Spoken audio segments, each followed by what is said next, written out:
Bərdə rayonu Maslaprom ərazisində Dörd Qardaş marketə yaxın yerdə yarımtikili ev satışa çıxarılır. Evin həyətyanı torpaq sahəsi 4 sotdur. Yaxınlıqdan işıq və internet xətləri keçir.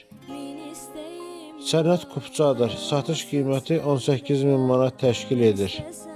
Əlavə olaraq nəzərinizə çatdırırıq ki, evlərin, torpaqların, obyektlərin alqısı, satqısı və kirayəsi ilə bağlı Gülərüz kollektivi peşəkar komandası ixtisaslı mütəxəssislərdən ibarət dayanıqlı və operativ təminatlı Bərdə Birindəmlaka müraciət edə bilərsiniz. Yeni paylaşımlardan xəbərdar olmaq və gündəlik elanları izləmək üçün kanalımıza abunə olmağı, videoları bəyənib paylaşmağı unutmayın.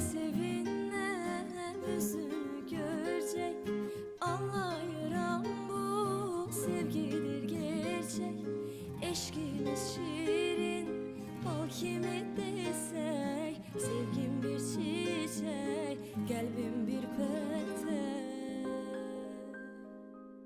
Bir yüreğim var, yarısı sende, min isteğim var, amısı sende. Ben istesem de, istemesem de, kalbim petek. Arısı sende, karanlığımın ışığı sende, küssem hayattan var ışığı sende.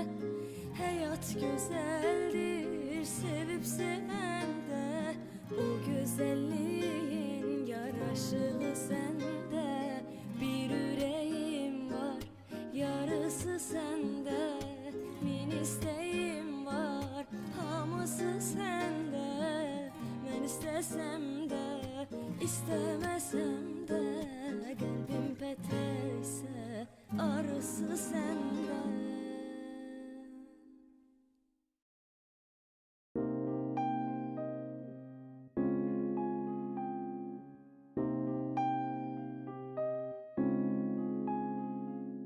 Bir yüreğim var, yarısı sende, min isteğim var, amısı sende.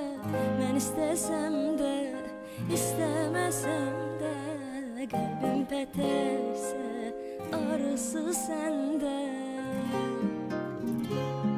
Sevdikçe çok hassas olur yürek, yaman olmuşam yürek örek.